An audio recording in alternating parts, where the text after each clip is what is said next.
So, hi everyone, and welcome to the Centrepiece. And we have this series we've been doing called Beloved Presenters, and today we have a beloved presenter in Yvonne Cuneo. Hi, Yvonne. Hello, Grant.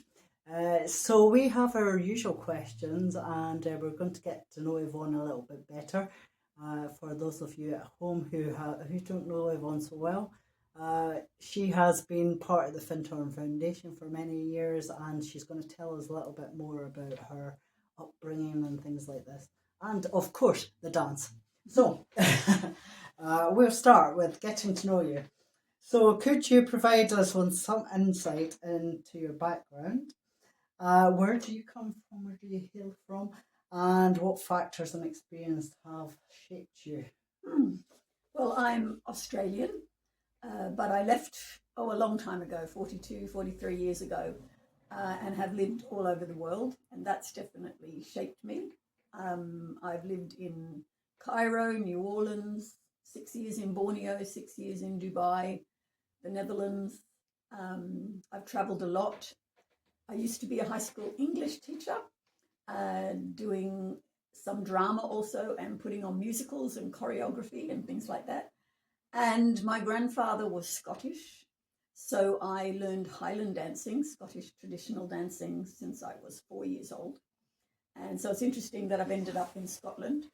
And dance has always been important to me, all different sorts of dance, and also going to see dance at the theatre. What's shaped me? I think, I was one of 8 children. I guess my family upbringing shaped me, and, coming to Findhorn 24 years ago and becoming part of the Findhorn Foundation has definitely shaped me, brought a more conscious spirituality to my life, and also dance has been a big part of that. Yes, dance is a very spiritual aspect, isn't it, Yeah. sometimes? Fantastic, thank you. And history. What initially drew you to the practice of a sacred/circle dance, and what inspired your interest in integrating it into your life? Well, when I came to do Experience Week at Cluny in 1992, of course, it starts on a Saturday, but pretty much the first session is sacred dance on Sunday morning. And here I was in a group of 20 people from 14 different countries. And suddenly we were in a circle dancing, and it was Anna Barton, actually. And I mean, I love to dance, and I'm quick at picking up steps in it. I'm definitely very embodied, and I don't find dance at all confrontative. I love it. And at the end, Anna, the meditation dance was Suagan. And oh my God, I just wept. I wept. It just touched me so deeply, the music and the dance steps and being in a circle in this beautiful ballroom at Cluny. And I thought to myself, oh my God, I would love to teach this. It wasn't even, I want to do more of this. I want to teach this because somehow it touches people, and it's also an amazing tool for making a very disparate group coherent. So, but I sort of thought, well, that's not going to happen because how am I ever going to teach this? And I just dismissed the idea, but the idea was definite. The seed was sown because I never expected to come and live here. Yeah. So I never expected to have the chance to become a teacher or even to do sacred dance more in my life. It didn't. But then I ended up coming to live here at the end of 2000. And then I did the sacred dance teacher training, the first opportunity I got, which was early in 2002. And then, of course, I would go to the Tuesday night every week for experienced dancers, and I'd go to the Wednesday night, and then I started teaching the Wednesday night and teaching it also in experience weeks.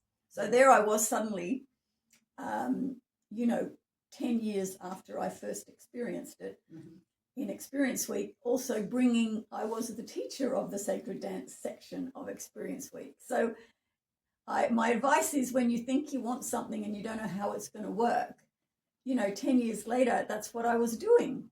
And I could never have imagined how that was going to unfold. So it's amazing. Yeah.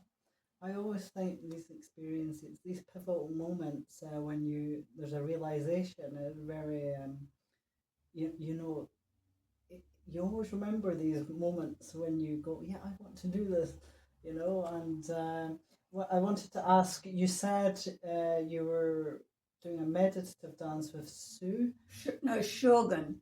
Shogun. Suogan. Shogun is a person. No, Shogun is the name of Oh, the dance. Shogun. Yeah. Sorry, I misheard what you said. But yeah, it's a lovely experience, isn't it? Experience week doing the dances with the group. Which it depends how you pronounce the word because it's Welsh, and it's spelled SUO for those of you interested. SUOGAN. Da da da da da da da da da da da da da da. And I love. There's a version that's just instrumental, but there's a version where a beautiful treble voice sings the song as you dance, and that's the one that really touches me when the young boy is singing. It's just beautiful. Yeah, it's a lovely dance, and yeah, it would get to you if you're trying to get in touch with yourself. So we'll move on to the next question. Thank you for your answer. When you got into sacred circle dance, where did you first encounter sacred dance? And how did that environment or the community shape your understanding and appreciation of it? Could you share that pivotal moment or experience that solidified your commitment to the sacred dance as a spiritual practice? Well, I think I've sort of answered that. That was that moment in Experience Week where we did the meditation dance at the end. But because I experienced sacred dance at Findhorn for the first time, like many of you may have experienced it all different places, because I experienced it at Findhorn, then of course, and then went on to dance at Findhorn and nowhere else. It was many years before I did sacred dance anywhere else. So of course the ritual of the centerpiece, with the candle and the flowers, was definitely part of the experience. And then also the fact that at the beginning we stood in a circle and we had an attunement and we welcomed the angel of music and dance, and also at the end we send the energy out, so we're consciously dancing together, not only to anchor ourselves on the vertical axis but to also join with the energy of the group, and then for that energy of the group to be sent out into the world for the benefit of all. This has very much shaped the way I hold sacred dance, this whole sense of attunement and an overlighting energy of the dance. So that's how it all came in one package for me. Yeah. And a great place to have the package in Findhorn, that coherence. Yeah, and because I did the sacred dance teacher training, which was a 2-year training, a 2-week training. 2 year. In 2000. But in a way it is 2 years, because you're doing it the whole thing. It was also held in that way. Yeah. And definitely with an attunement and an attunement at the end, releasing the energy. And the sense that we were dancing for everyone, for the world, to be of benefit to all things. So a very personal, collective and global energy associated with it. Yeah. So we take you now to how you actually feel about the form of dance. And I'll just read the question to you. Reflecting on your journey with sacred dance, what aspects of it ignite the most passion within you and why? And I'm dying to hear your side of this, because when I'm in the Tuesday night with Yvonne, she's one of these people who, we take up so many spaces. I'm one of these people who take up a lot of spaces as well in the circle with our steps and with our I would say with our expression. Yes. Yeah. It was funny, last Saturday, the word extravagance came up, we dance sort of with a wonderful expressiveness and extravagance. And it's nice to have the space. And those of you who know the Universal Hall at Findhorn know that, there's a lovely space there. Sorry, say it again, the passion, what ignites the passion? Well, it's interesting because also, if you dance with me, you know that when the energy rises, I can't help making a sound. I go, woo, woo, woo, like Yes, this. we all know the dances. We know the dance is going well when we hear the whoops, which is I always really enjoy because it. Yeah, so there's a great, for me, there's a really interesting dichotomy because there's dances that invoke a really sort of wild joy, the rom dances and things. And then there's these other dances that just go deep. There's ones where the energy is up and out, and there's the others where the energy is like very down and deep. And they're both I love them both passionately. Yeah, so it's covers all of it really. But this ignition of something in me, but something that links me with all life really. So yes, so the passion within you is certainly there. Yes, definitely. So the other part of this question is: have you faced any challenges or obstacles on your path with sacred dancing, and if so, how have you navigated them? Not really. I can't think of any challenges. Apart from, holding a group with many different dancing abilities, just to be very aware that not everybody finds it as natural as I do. And also, at Findhorn, we've done dance with many different sorts of groups who come to Findhorn. I've even done it with a group in wheelchairs with their carers. And for me, it's not so much a challenge. Well, it is a challenge, but it's sort of a creative way of how can we adapt the dance to these circumstances. People with learning difficulties, people in wheelchairs, children, older people. It's sort of, okay, how can we adapt it to make them have that wonderful experience of, inner connection, but also connection with others in the circle. Mm-hmm. Yeah. And certainly I would agree with you because in the Wednesday night especially, we would get a lot of, people who have never even danced or even just the thought of it makes them go red or, Yeah, they get very nervous. And so we're really working with the beginnings of it's like a pottery's wheel, and we've got the beginnings making people feel relaxed and that, we all say there's no mistakes, there's just creative alternatives. Exactly. And for people to relax and know they don't have to get it, exact. Yeah, I think that's the challenge, just to have everybody relax and enjoy it and discover what a lovely practice it is. Yeah, and I feel that is one of the obstacles, isn't it? Learning how to do this. And I don't think we keep learning, don't we? So this is a nice one. The next question: who did you learn from? Can you describe the role of the mentorship or guidance from others in your sacred dance journey? And is there anyone in particular whom you admire or look up to in this field? Well, actually, I was very lucky to arrive at Findhorn to live at the end of 2000 when Anna Barton was still around, although she had definitely, her mobility had been affected. So she mostly had, she had all the dances written on little cards, and that was her system. It's really interesting. Now we've even got an app, but that was, Anna was part of the old school of how it had all been written down. And so she would more sit and she'd read out and she would teach me the dances, and then she'd sort of fill me in about different, she had lots of little stories. So I was very lucky to have learned initially from her. But of course, also I must mention Katerina Krober and Andy Bettis, who both, when I had done the training and I was wanting to hold Wednesday nights, they'd say, well, why don't we hold the night together? And, they would do half and I would do half, or we'd interweave the dances. And so that was a lovely holding. Because I have been a teacher myself, I've always been quite good at teaching things to people. but it was more just how to put together an evening and how to, think about which dances, etc., etc.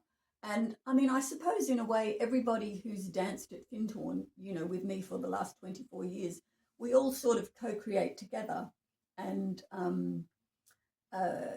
teach each other and sort of get to practice at teaching people how to dance, and just also the softness that comes with it and the interpersonal way of holding a group. So I would, and of course, Laura Shannon, the fact that she's done a lot of research into the dances, that brought another aspect to it for me. The depth of cultural knowledge about where the dances come from, etc. That's been very helpful as well. Yeah. And so the other part of the question was, is there anybody you look up to in the field? Was there somebody? Well,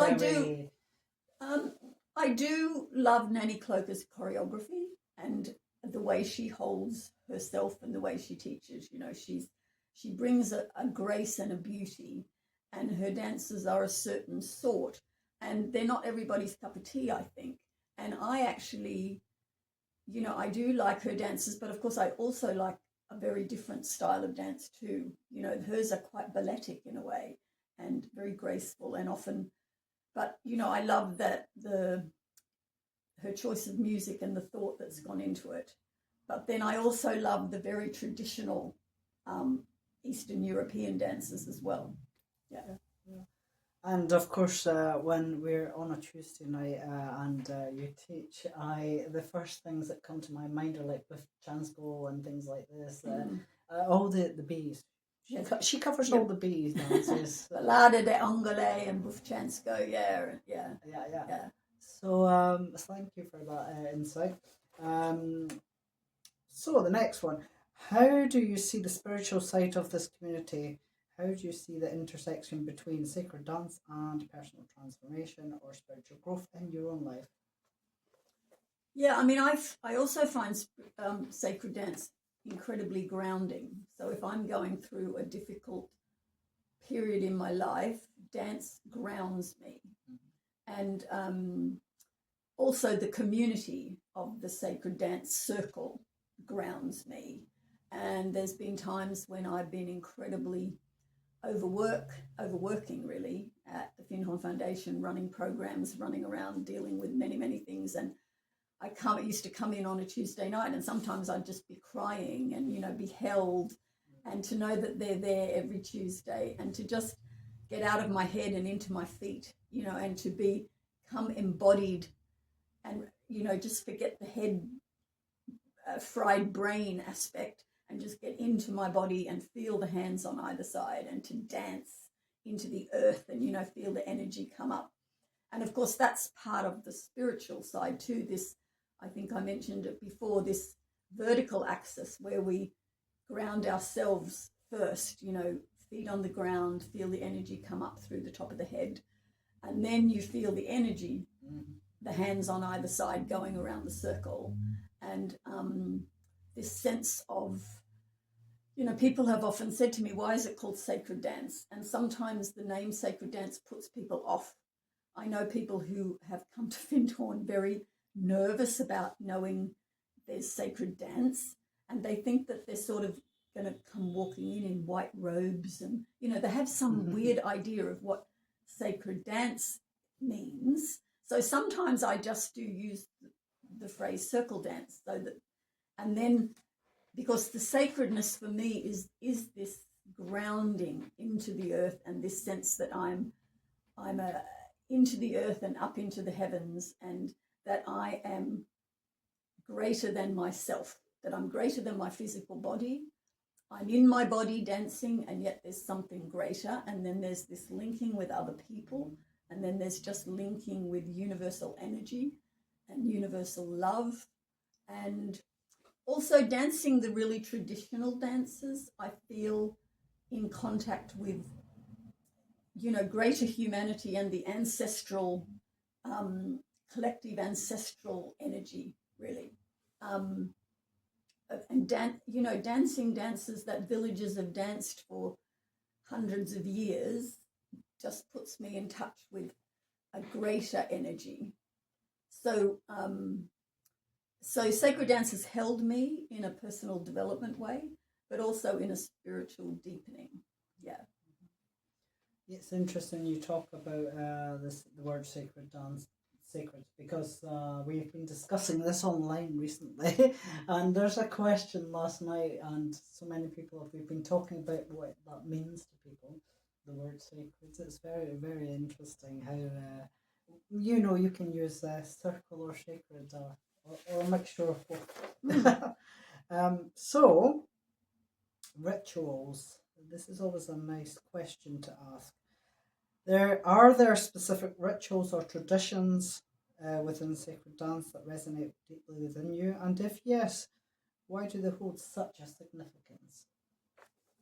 Yeah, I mentioned this earlier on too, that coming across sacred dance at Findhorn to start with, immediately led me into the ritual around it. Mm-hmm. So, I mean, you could go to a village hall and you could just get together and dance.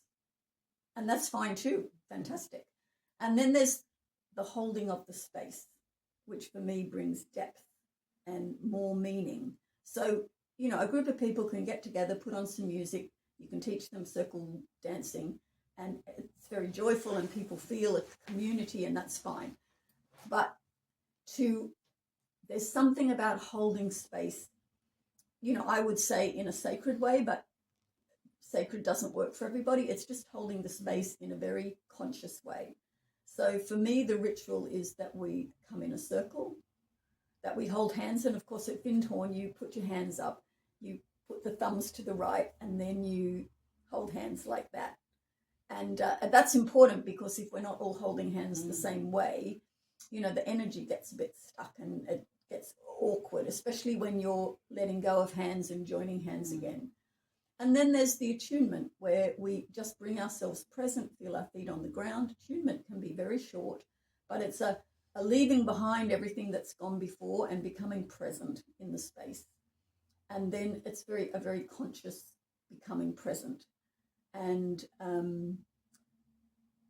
so that as a ritual. And then we go around with names, and sometimes we say a word, how you're feeling. It's also part of the ritual. It's part of hearing everybody's voice being brought present into the circle. And the fact that the candle is in the middle, for me, symbolizing the light, which is in each one of us, and it's the same light, and the flowers bringing the natural world in. This is very much part of the ritual, which of course Brandt has made very clear in the center, calling it the centerpiece. The centerpiece is very important. So doing all that to bring everybody present and to make the circle, to create the container, for me is a ritual. And at the end, where we it doesn't really matter what's said, but to bring things to a close. So it's a closing attunement where we give thanks maybe for the space we're in, for the beauty of the space. If you're dancing outside, that's really spectacular. To give thanks, I mean, Andy Bettis used to have a little ritual where he thanked the ground and he thanked the space. I can't remember the details of it, but it was his own little ritual at the end of a session. And you'd sort of turn around and, send it out in a certain way, whereas maybe I just, and maybe also at the beginning, you can invoke a quality that you're dancing with. And it depends on the group, really. You might say, okay, let's invoke the quality of depth and curiosity or something. Watching how what the dance brings out in you, whether you notice certain patterns of the feet, does it trigger anything? There's a whole personal aspect of yourself in the dance. How do you fit with the other people? Are you pulling at them? Are you easily harmonizing with the circle? Are you feeling nervous? There's lots of, you can invoke all of this at the beginning with the ritual. And you can invoke, depending on what group I'm dancing with, I might be invoking all sorts of different energies. And it's important at the end to release those and send out the benefit of dancing to the rest of the world. And maybe you want to name a specific place or a with a specific person. It's also important if you're a regular group and there's somebody missing who's ill or something, to include them in the opening attunement and the closing attunement, to bring them present and to, send the energy to them particularly, or to a specific situation in the world. Dorothy McLean used to always just say, send the energy to where it's needed most. You don't need to name that. You just need to say, I'm sending it to where it's needed most. But that's a very important part of the ritual as well. And to thank the space, to thank each other, to thank the teachers, and gratitude. I think this quality of gratitude is part of the ritual as well. And for our bodies, and and for the spirit of this wonderful spirit of dance. Yeah. Thank you. Style. You've got style. Yvonne's got style. So, have you explored different styles or cultural variations of sacred dance? And if so, how have they enriched your understanding of this art form? It might be a time to say what your favourite style is as well. Yeah, it's interesting. Of dance. It's interesting because, we notice there's a lot of choreographed dances, and there's the traditional dances, and then there are newer choreographed dances, and I think there's a place for both of them. Sometimes for me the choreographed dances don't work so well, and it's interesting, the traditional dances, they have a lot of soul. I can feel the tradition, I can feel the and of course different countries have different styles. There's countries where there's a little bounce, and there's countries where you don't do that, and there's countries, sort of. But in 2005, I think it was, I went on a trip to Bulgaria with Laura Shannon and a busload of people, and we danced with the locals, and it was fantastic to dance in the streets with the music, and so the style, I have to say, I do love the very grounded, repetitive. Some of the dances are incredibly repetitive, but there's just such a power in them that I feel when I do them, and it's hard to explain the power I feel, and it must come from the centuries of people doing it. Somehow it gets transmitted through the dance, and just the it's interesting. Some people who know me, they say we wouldn't have picked you as a sacred dancer. We would have thought you'd gone more to 5 rhythms or a freer sort of dance style. And of course, I used to do that when I was a kid a lot. But there's something about sacred dance, and the repetitiveness is not a bad, like it's, people say, oh, but it's so repetitive. No, this is like a grounding of a whole, culture. And it's something about the holding of the circle, and whether the arms are down or whether they're up makes a difference, or whether they're in basket weave, or whether they're little fingers, or whether there's many different holds. There's one we did the other day where, a nigunatique, where you're like that. And for me, the style can mean many different things, but so there's the style of the traditional dances, which, there's some that Andy used to do it with the arms moving backwards and forwards, and they're so powerful. They're just like at the end, I feel like, I'm so empowered. I can hear your passion there. And the group is so empowered. And then there's also traditional dances which are very flowing and beautiful.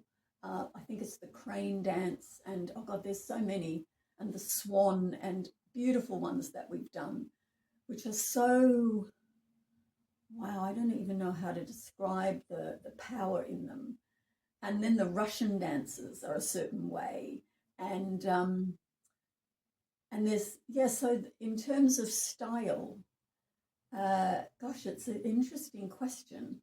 And when I think of Xenos, who came to Findhorn a couple of times, they're really wild, gutsy music, and the sort of,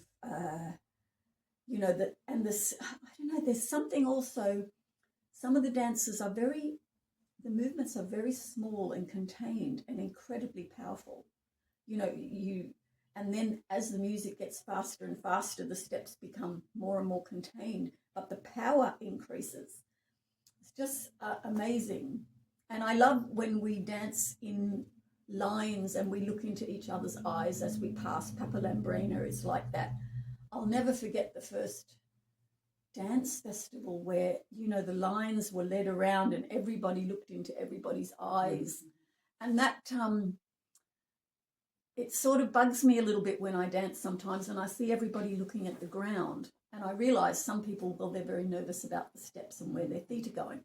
But if you lift up and you look at each other, there's more power in that. There's sort of like I'm feeling myself, but I'm like with everybody else as well.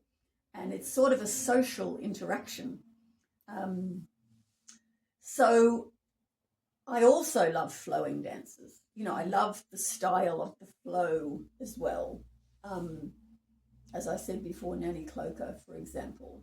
And, you know, there's ones where we don't hold hands and you have your own space and you've got a chance to be even more extravagant with your movements because you're not necessarily having to link with other people.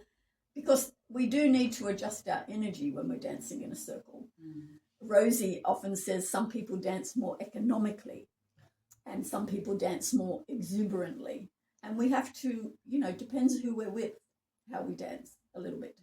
And it's not okay really to force your style onto somebody else who may need to move less. You know? And I always find that with, you'll understand this, big steps and our exuberant steps, sometimes when you're next to, you know, a person who's not so exuberant, you have to meet them at their level, and they have to meet you at your level somehow. I don't know, this just happens naturally, but I thought it was really interesting what you said about the group and, you know, how in the traditional dance we become almost one. You were saying something around this, and I always feel that that's very important it almost becomes a group meditation. Almost. Well, it is really. And group empowerment. It's so, I wish one of my, what's the word? I'm just not very good at remembering all the names of the dances. You know, as soon as we start to do them, I go, oh yes, that one. But there are people in my group at Findhorn who know all these difficult names and they just go, oh, such and such. And I never remember them. I remember the dance, but I don't remember the name. So I can't quickly go, oh, you know, the style of that dance I love or the style of this. But they're so powerful. And even the simpler steps, you know, Laura talks about that a lot. These simple steps, like the Tree of Life step, like, and the meaning of them. So we imbue, these steps could be just steps. They could be just me moving my left foot, my right foot. But if you imbue them with the meaning, they become incredibly powerful. And then the style, you know, there's very upright styles, you know, where the hands are down. I mean, Odena Oro is a fantastic processional dance, you know, where the hands are down and you're very, like, it's sort of very majestic. And then there's others that are more flowy. I mean, Tango Mizalu is just a gorgeous choreographed dance.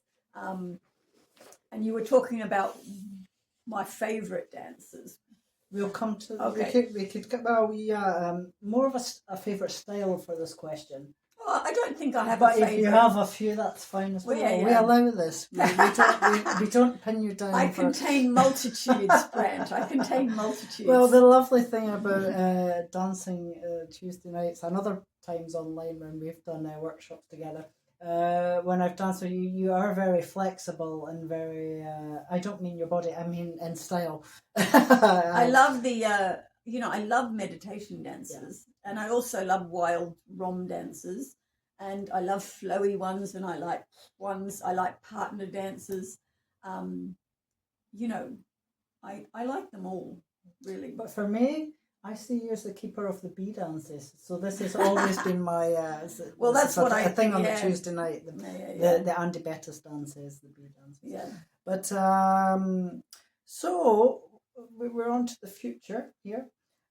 Looking ahead, what are your aspirations or goal within the realms of sacred dance? I'm dying to know this one. And how do you envision continuing to cultivate your passion for it in the future?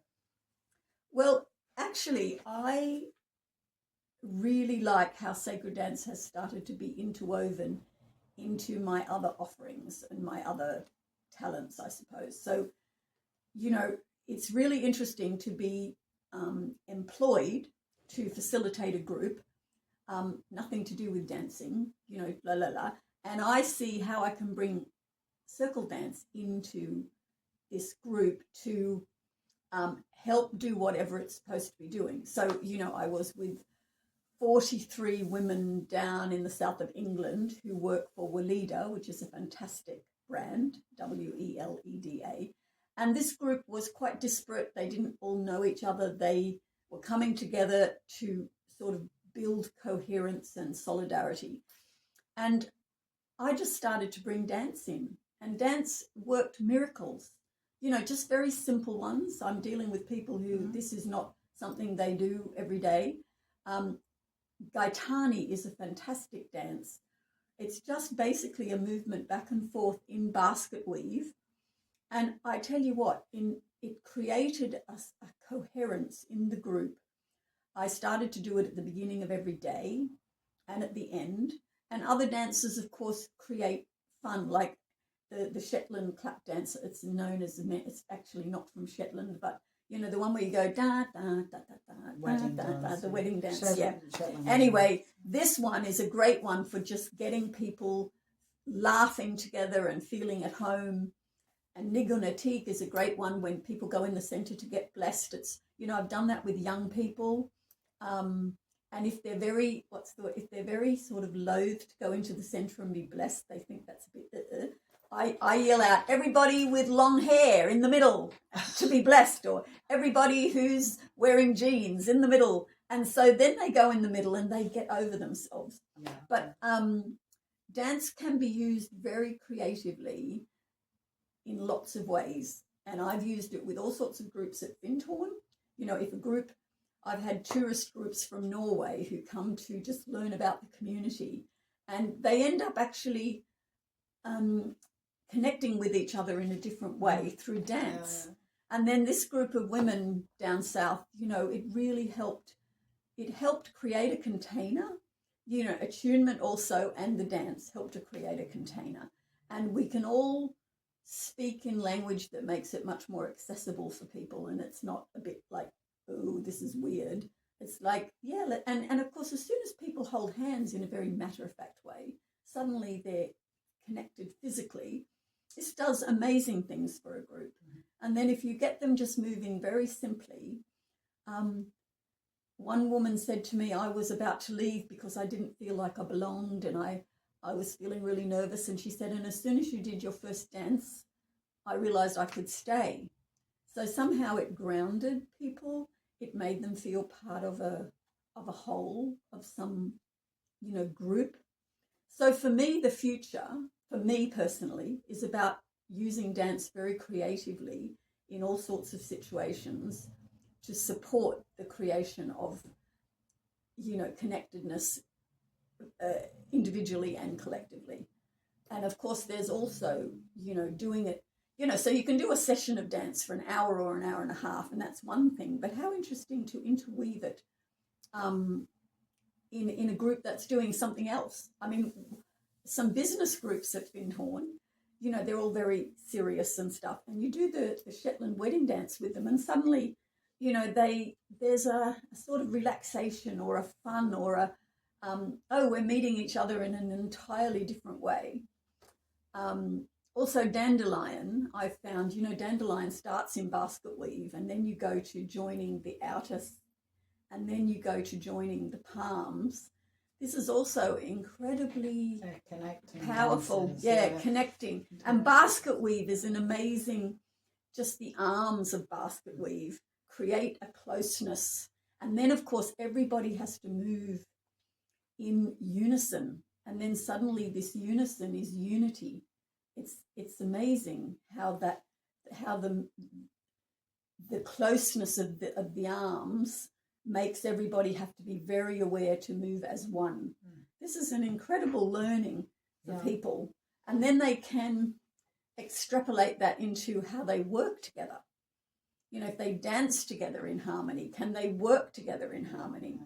It's really exciting. I think team games and the dance are quite similar in the way that they can create this togetherness in groups.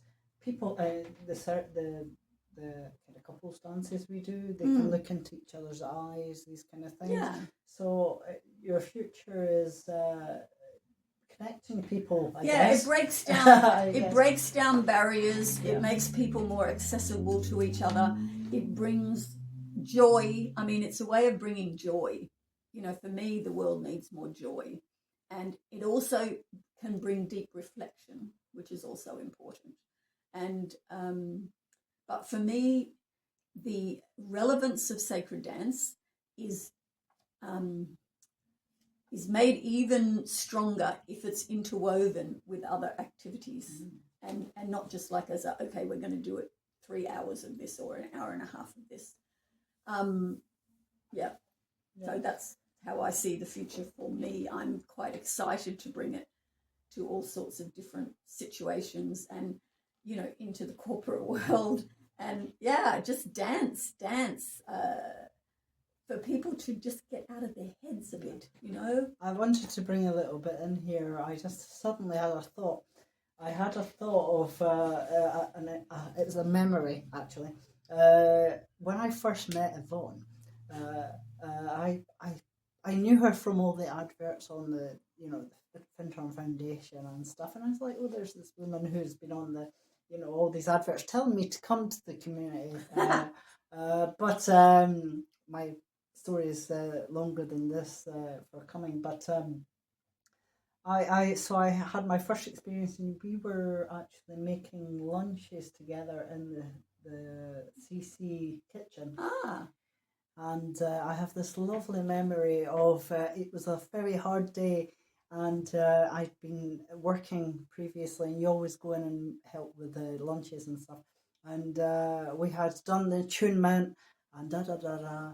And then this energy comes in. It's Yvonne, and music on, please. And I was like, oh, you're a dancer. Okay, I'm here for dance. And I remember you leading us around the big table with all the other people in, I think it was just a Bravo or something, but I was like, this is how I want to work. I want to work in kitchens and stuff, but dance around them.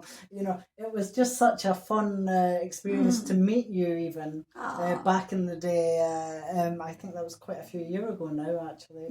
Maybe 8 years ago or something like this. I remember on my birthday once in the community centre, I just got everybody up in a line, and just a very simple Bravo, 1, 2, 3, lift. And we just wove in and out of all the tables of people eating and then outside and la la la. It's just it's a very easy thing to bring into life somehow. I think for me personally, if you hold the energy, some energy like Yvonne does, and this is a personal thing, sorry, but it's the ability to make a group rise together and come together is very important, and it's one of the things I've learned a little bit from Yvonne is that, because I see your energy and your way of doing things. It is a very good way of raising energy. That's true. And there's just, and at the end of a dance when people raise their arms and, you can just see the energy of life coursing through people. For me, it's this life force. And whether it's a meditation dance or a really wild dance, it's the life force that it brings. And people express their life force in many different ways. So I wouldn't want to be too prescriptive about that. But it is, there is a joy and a love that comes through the dance. So we've got two little questions, two fun little questions. You may have already answered them, I'm not sure.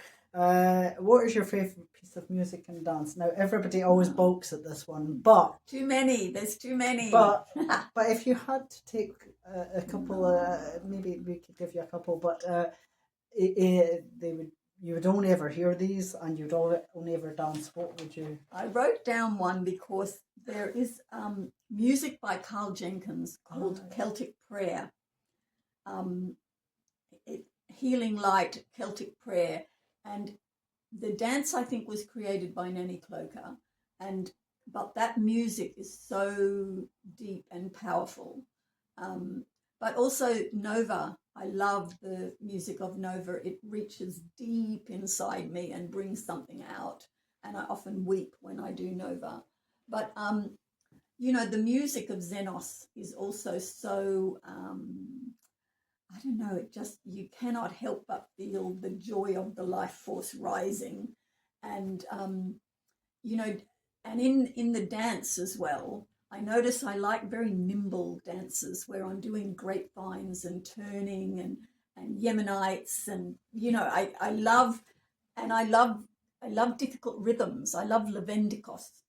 I love these ones where I have to really consciously, there's a pause, and then there's and there's slow and quick and pause, and it's not the usual rhythm, and to get my body into these unusual rhythms, which Andy Bettis was very good at bringing us for many years. But I think we all contain multitudes, and many different dances and styles and music reach us, and some of them, some days are more pertinent and meaningful for me, and on another day something else, so it is quite hard, but I feel the breath of life in my body when it flows. I mentioned tango mizalu, which is a choreographed dance, but I love the turn of the body, and I love ones that have sort of attitude in them, like that some of those very some of the Balkan dances, and the they have a sort of, you can feel the culture and you can feel this attitude in the movement of the body as well as the feet. And so there's many. I would never choose one. And some dances are just cheeky, and some are really, really go deep inside. Yeah. I just it's a funny question I give this one at the end, but the one about which dance, because we as dancers, I know it's a bit of a cheeky question, a silly one, because I like to just put people in that position to go, oh my God, that's such a terrible question, because it just makes us think, what's the first thing that comes into our head? Can we a dance, and Pachelbel, like the music of Pachelbel's canon. Yeah. I mean, it's so powerful, and the string of pearls that we do to Pachelbel's canon. Can I ask another thing? You choreographed your own dance as well at one point, didn't you? I've done a couple. I feel it moved me sometimes. I made up a dance for Clooney many years ago when Clooney was celebrating an anniversary or something. I don't know what happened to that. And I also made up a dance to the Song of Joy. This is the one I was talking about, because I remember you telling me this. Song of Joy. Yeah. We might have to bring that on the centrepiece at some point. Oh, yeah, God, I'd have to remember it. So, last question. Okay. What would you like to see the future of Sacred Circle Dance, well, I'm saying Sacred/Circle Dance, to be for you? What would you, if you... Well, that was where I was saying, for me, it's interweaving it. For me, it becomes a tool in all sorts of situations for bringing people together. That's for me. So, you can have sacred dance festivals or sacred, things that are specifically the experience of sacred dance. That's one thing, and great. But for me, my edge is bringing it into groups where it feels a bit edgy to say to them, we're going to dance, like a group of business people. We're actually going to dance. For me, that's a really exciting edge, to see where certain dances can support something in very different situations. Yeah. And in fact, I've when you think of people who are at loggerheads, and if we can have them dance together for example, this for me is very powerful medicine. So, and also I should have said, dance for me is my medicine. It's my medicine. It's when I'm most upset, most traumatized, most unclear, dance. And it doesn't have to be sacred dance. It could be many forms of dance, but sacred dance is something about being together in a circle that brings us a solidarity and a being held. So we're dancing, but the dance is coming through us. We're being danced in a way. It's something about being danced and holding myself, being held by the group. Something about the energy coming through me into the circle. It is a very powerful energy to give myself up to.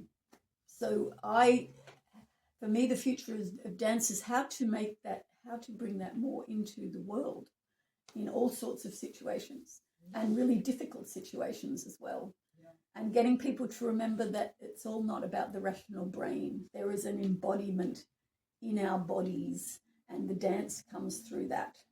It teaches us lots of things, not just dancing. It teaches us lots of things about ourselves, how we relate to a group. So that for me for it to become relevant in many, many ways. I like this idea of it being in different areas of society. And so wonderful. Thank you. I hope we've not asked you too many difficult questions, my dear. I'll probably think of amazing things to say after I go home. Yeah, well, you can always go onto YouTube and add them at the bottom here. I was just seeing if I I've made a few little notes, but I think I've said pretty much everything. But yeah, for those of you who are holding groups, you probably have your own little rituals. But it is very good to consciously sort of start somehow and then release the energy at the end. I'm actually suddenly thinking it might be worth doing a little session online at some point for people if you were into this. Yeah, true. We could maybe put a session. I do think that there's it would be good to keep a reference of the container. How to contain. Yeah, how to hold a container and to begin. We've got great people like Yvonne and Rosie, people like this who know how to do it. It might be good to do something. We'll think about this. Yeah, it sort of brings a depth and a sort of, to just start consciously, start. Yeah. There's lots of people out there who are very good at that too. Yeah, exactly. So what we'll do is say thank you to Yvonne, and you've got a website. We'll put YvonneCuneo.com. We'll put that down below, and Yvonne is available for. Yes, I mean to bring her stuff to you. I'm really hoping to get back to Peru to do some dance there. I did a teacher training in 2020. Just before the pandemic, actually, and it was so lovely to dance. And also, see there, I led a retreat, and dance was interwoven into the retreat. So again, it's not the thing, but it's woven into something else, which is, I find, really lovely. And you had there was one you did online here. Where were these people from? Oh, I can't remember. Yeah, we will have to look at that. And also I did some dancing with people in Colombia. That was really great. It just brings a joy and a connection that I feel so privileged to be the one sort of bringing that to a group. And I love your willingness to just go with the flow in all these situations, especially the centerpiece at the start, because when we first started the centerpiece, you were there, you were doing a lot of stuff. Teaching online, hasn't that brought us all together? And fantastic. I just love how Yvonne was there going, let's do this, and it was so much fun working with you. So, my dear, we'll leave it at that. Thank you. We'll hopefully see you on the centerpiece very soon. Okay. Thanks, bye. Bye for now, dears. And the interview next month will be a special person again. And we'll look forward to seeing them. I wonder who it will be, Yvonne. I don't know. Anyway, take care for now and bye. Bye.